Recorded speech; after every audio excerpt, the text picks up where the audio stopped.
안녕하십니까. 88 올림픽 기념 학술대회 골라보는 체육농사 특강 100일 주년 기념 100일인 100일 강의를 하게 된 정부중이라고 합니다. 오늘 강의는 코로나19 시대의 일상에서 활력을 찾을 수 있는 바디웨이트 트레이닝에 대해서 강의를 하도록 하겠습니다. 목차는 웨이트 트레이닝의 필요성, 보디웨이트 트레이닝의 효과, 보디웨이트 트레이닝의 실제, 그리고 에필로그로 진행을 하도록 하겠습니다. 저의 이력을 간단히 말씀드리면 지금 현재 서울후서예전 스포츠 건강관리계열 교수, 그리고 당국대학교 대학원 의학박사, 대한장애인 역도연맹 이사, 서울 역도연맹 부회장, 서울 상고연맹 부회장, 그리고 NSCA 코리아 이사로 재직중에 있습니다. 여러분 믿어지지 않겠지만 미스터 YMCA라는 전국대회에서 우승도 하기도 했습니다. 지금 현재는 머슬마니아 코리아 심사위원으로 활동을 하고 있습니다. 우리가 보디웨이트 트레이닝의 필요성은 간단히 말씀드리면 코로나로 인해서 요즘 힘들죠. 헬스클럽에 못 가잖아요. 그죠?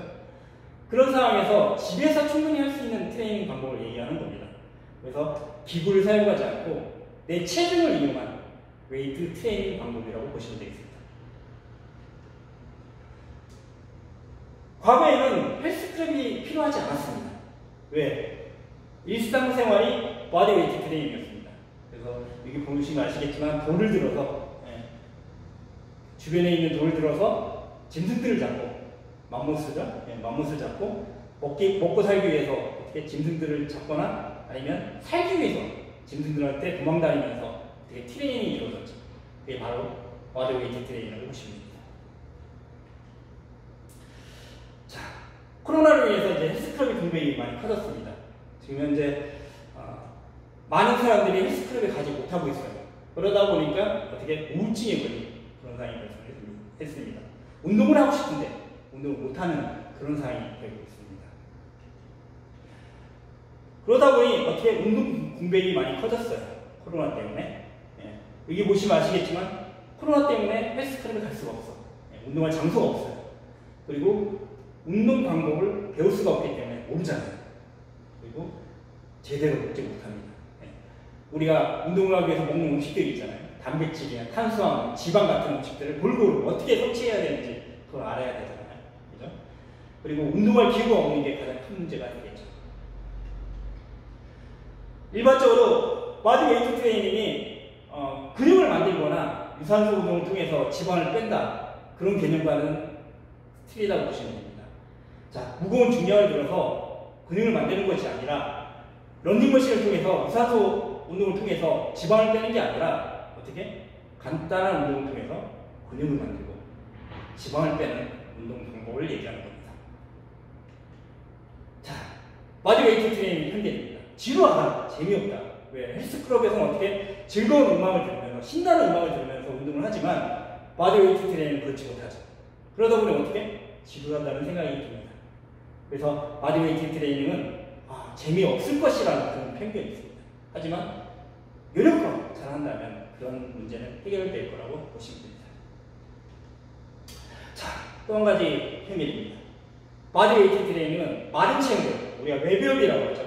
외배업들은 운동 효과가 없을 것이라고 많이 생각을 합니다. 하지만 우리가 무거운 운동이나 가벼운 운동을 한다고 해서 꼭 지방을 빼거나 근육을 크게 만드는 건 아닙니다. 그 원리는 초과 회복이라는 원리가 있습니다. 우리가 일반적으로 근육을 만들기 위해서는 어떻게 운동 방법이 크게 세 가지가 있죠. 낮은 강도의 운동 방법, 그리고 적당한 강도의 운동 방법, 그리고 강한 운동 방법이 있어요. 하지만 여기서 보시면, 데이터에서 보시면 아시겠지만, 그래프에서 보시면 아시겠지만 어떻게 낮은 강도로 운동했을 때는 운동 효과가 적다. 물론 적겠죠. 그렇지만 무리한 운동을 했다고 해서 운동 효과가 크진 않습니다. 차라리 낮은 강도의 운동을 했을 때 가장 이상적인 효과를 얻었죠. 그게 초과 회복이라고 하는 거예요. 운동을 하더라도 적당히 운동을 함으로 인해서 어떻게 우리 몸이 충분한 영양 섭취와 휴양을 통해서 어떻게 몸이 더 좋아질 수 있다는 거죠. 이 적당 운동 방법이 바디웨이트 트레이닝에 적용된다고 보시면 되겠습니다. 자, 바디웨이트 트레이닝은 운동 방법이 실패할 때까지 합니다. 내 몸무게를 이용해서. 예. 자, 여기 보면 디클라인 팔굽혀펴기, 디클라인 푸시업이 있죠. 이 체중을 실어서 팔굽혀펴기를 합니다. 언제까지? 지칠 때까지. 이게 지치기 전까지 하게 되면 어떻게 운동 효과가 떨어지겠죠. 예. 그래서 바디웨이트 트레이닝의 가장 키포인트는 지칠 때까지 해라. 10개를 하더라도 지칠 때까지 해라. 20개를 하더라도 지칠 때까지 해라. 이렇게 하시면 됩니다. 자, 바디웨이트 트레이닝은 이런 식으로 운동을 합니다. 첫 번째, 실패 시점까지 앞에서 설명했죠. 그리고 극대화할 때나 프로그램을 끝내는 마무리 운동이 필요할 때는 꼭 바디웨이트 트레이닝을 해라. 그래서 헬스를 하더라도 바디웨이트 트레이닝 꼭 마무리 운동에 사용하시면 좋겠습니다. 그리고 플라우메트릭이나 아이소메트릭 같은 기술을 사용한다면 더 효과적이겠죠. 예. 그러면 바디웨이트 트레이닝의 운동 효과는 극대화됩니다. 예. 그리고 네 번째, 바디웨이트 트레이닝을 했던 세트와 반복 횟수를 항상 작성을 하셔야 됩니다. 공책이나. 예. 그러다 노트에 작성을 하게 되면 그 작성한 내용을 보고 내가 얼마만큼 운동에 대한 문제점을 해결할 수가 있겠죠. 그래서 내가 어떻게 운동을 해야 되는지 방향성을 잡기 위해서는 공책에 꼭 작성을 하셔야 됩니다. 자, 바디웨이트 트레이닝의 실제에 대해서 한번 보도록 하겠습니다. 그래서 우리 일반적으로 바디웨이트 트레이닝은 20회씩 5세트, 10초 정도씩 거의 쉬는 시간이 거의 없죠. 왜? 근육이 지쳐야 되거든요. 디클라인 트레이닝 방법인데 보시면 아시겠지만 지칠 때까지 운동해라. 그걸 말씀드리고 싶습니다. 다운 백입니다. 풀업, 우리가 흔히 말하는 턱걸이라고 해요. 턱걸이. 요즘은 그 집에서 턱걸이를 세팅해 놓고 이렇게 운동을 하기도 합니다. 이렇게 손잡고. 하지만 턱걸이가 세팅이 안 된다면 어떻게? 인버티드 업이라고, 풀업이라고 그 책상을 위해서 풀업을 하면 더 효과적입니다. 예전에 턱걸이가 잘 안 되는 친구들은 어떻게? 이렇게 운동을 많이 했습니다. 그러면 어떻게? 그 체중을 적게 싣기 때문에 턱걸이 많이 할 수가 있습니다. 그래서 등 근육을 발달시켜주는 게 효과적이죠. 그 다음, 월 스쿼트. 그 바디웨이트 트레이닝을 가장 많이 활용하는 도구 중에 하나가 짐볼입니다. 짐볼을 이용해서 어떻게 벽에 등을 붙인 상황에서 스쿼트를 하게 되면 체중을 실 수가 있고요. 그리고 무릎에 부담감이 없기 때문에 충분히 해줄 수 있는 방법입니다. 만약에 짐볼이 없을 경우에는 어떻게? 벽에 대고 앉았다 일어났다 하면 됩니다. 그렇게 되면 어떻게? 무릎에 그 데미지를 입지 않으면서도 어떻게? 운동 효과를 많이 볼 수가 있습니다. 몇 회 한다고요? 20회. 한 번 할 때 20회. 하루에 웰 스쿼트를 100번씩 한다. 이런 생각을 하시면 좋을 것 같습니다. 그 다음에 점프 스쿼트입니다. 점프 스쿼트도 마찬가지로 체중을 실어서 최대한 올렸다 내렸다 하면서 무릎의 관절을 최대한 부담 없이 운동을 하는 게 좋습니다. 이게 웰 스쿼트와 점프 스쿼트의 차이점은 똑같이 체중을 실지만 어떻게? 무릎 관절에는 부담감이 점프 스쿼트가 좀 되겠죠. 그렇기 때문에 초보자 같은 경우에는 월 스쿼트, 좀 운동을 많이 한 친구들은 점프 스쿼트를 하는 게 효과적이라고 보시면 되겠습니다. 그 다음에 인클라인 푸시업. 이것도 마찬가지예요. 인클라인 푸시업. 초보자들이 많이 하는 푸시업입니다. 그래서 팔굽혀펴기 못하는 친구들은 벤치에 팔굽혀펴기를 하면 좋습니다. 그만큼 체중이 덜 실어지기 때문에 팔굽혀펴기 하는데 무난하게 할 수가 있습니다. 그 다음에 디클라인 푸시업. 체중이 많이 실리죠. 그렇다면 당연히 상급자들이 많이 운동을 하면 좋습니다. 아무리 좋은 운동도 이게 보시면 아시겠지만 이렇게 무리하게 운동을 하게 되면 관절이 손상을 입을 수가 있습니다. 처음에는 인클라인 푸시업을 통해서 충분히 몸을 만든 다음에 어느 정도 그 어깨와 팔, 가슴의 근육이 많이 발달되면 디클라인 푸시업으로 넘어가는 게 좋을 거라고 보면 되겠습니다. 자, 그 다음 업도미널. 제일 제가 추천하는 운동 방법입니다. 크런치. 이것도 마찬가지로 하루에 20회씩 5세트 정도 하면 좋습니다. 그래서 한꺼번에 5세트를 하는 것도 좋지만 수시로 하는 방법도 있어요. 아침에 일어나서 20번, 점심 때 20번, 저녁 때 20번씩 3세트 이런 식으로 해서 하루에 100개씩 하면 더 효과적이라고 볼 수 있습니다.